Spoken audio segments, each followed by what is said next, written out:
rahoton sun rasu waɗanda suka hada da wato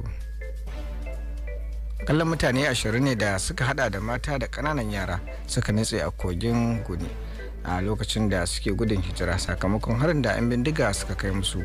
An gano cewa waɗanda lamarin ya rutsa da su sun tsere ne a lokacin da wasu 'yan bindiga suka kai hari a ƙauyuka biyu na ƙaramar hukumar Manya a jihar Neja. An tattaro wato labarin cewa lamarin ya faru ne a safiyar jiya Laraba lokacin da 'yan bindigar suka mamaye al'ummomin wato yankin biyu, lamarin da ya tilasta mutanen yankin tserewa.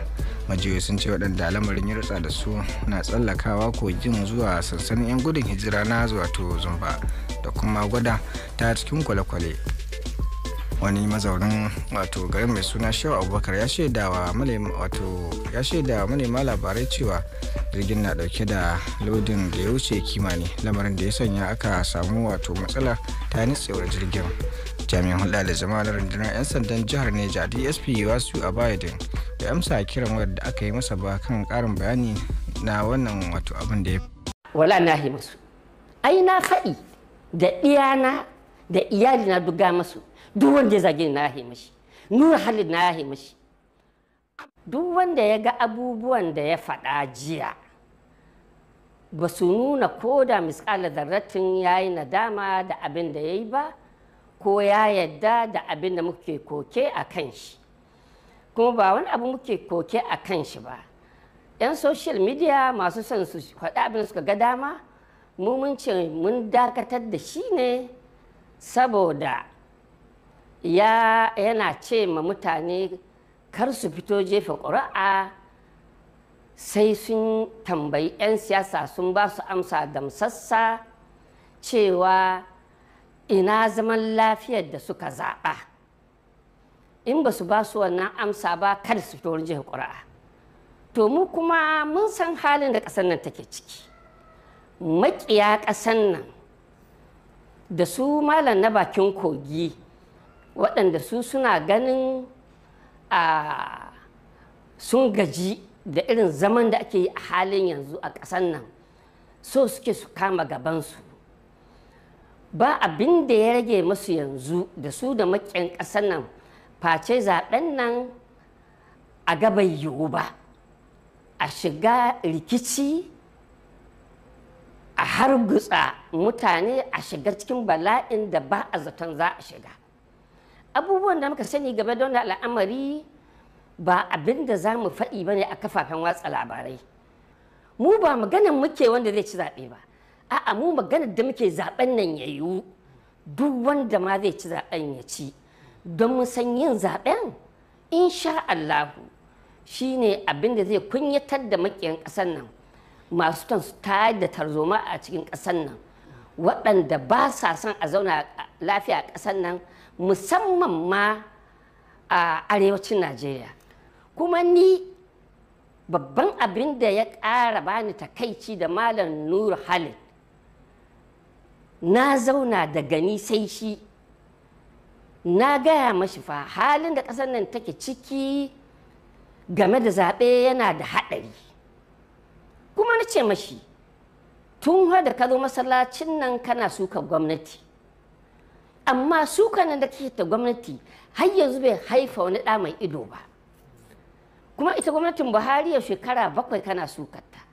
To ina ganin ya kamata ka canza siga ta wa'azinka.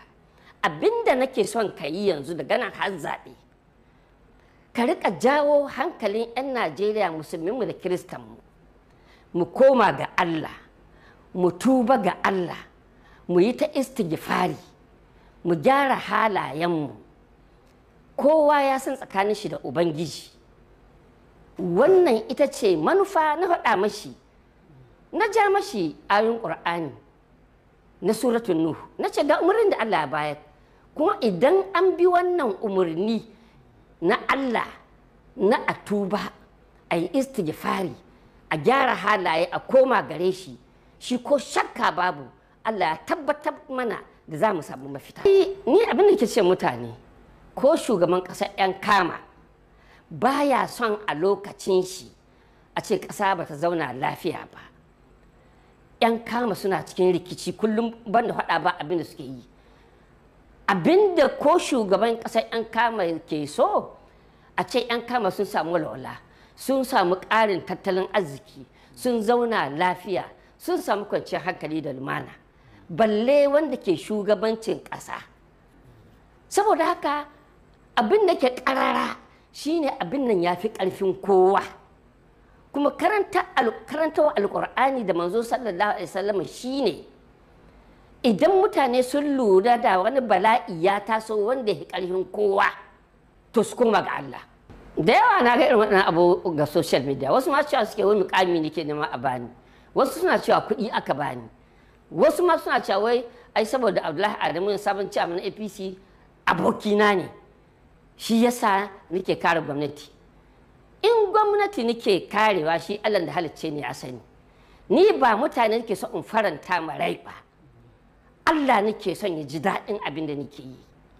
Ana ganin Nura Khalid ana cewa yana da followers kaza, kowa na yaban shi, to wannan abu zai yaɗu ko ina.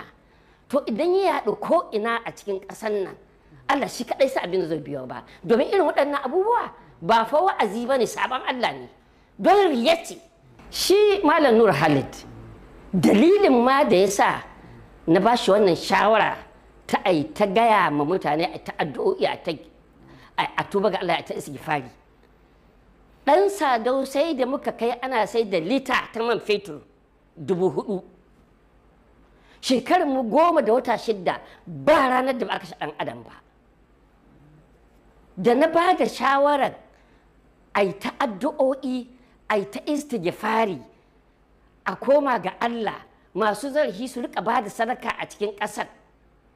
Kwana 5 tak ga kwana na 6 Allah ya kawo mana sauki. Tun daga wannan rana yau tun cikin watan Satumba ya zuwa yanzu nake gaya maka, mu da muka kwana 10 shekara 10 da rabi duk shekara aka kashe mutane, tun daga Satumba har yau da nake magana da kai a ƙasar ɗan Sadau mutum 4 kaɗai aka kashe saboda addu'a da istighfari.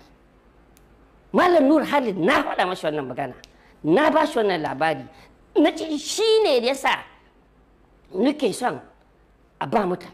Allah da ya halicce ni ya san daɗi nake ji, daɗi nake ji yadda kake zato, amma ina tausan 'yan uwana da masoyana da masu ƙaunata don suna cikin damuwa.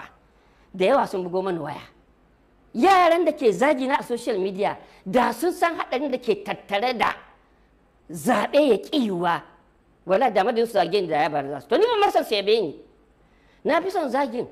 Ai mutum zai mana adalci, ko Buba Galadima bai hini suka gwamnatin nan ba da faɗa mata gaskiya. Ka san da iyakar suka gwamnatin Buba Galadima. Akwai abin da na faɗi game da gwamnatin Buhari wanda ko Buba Galadima bai faɗe shi ba.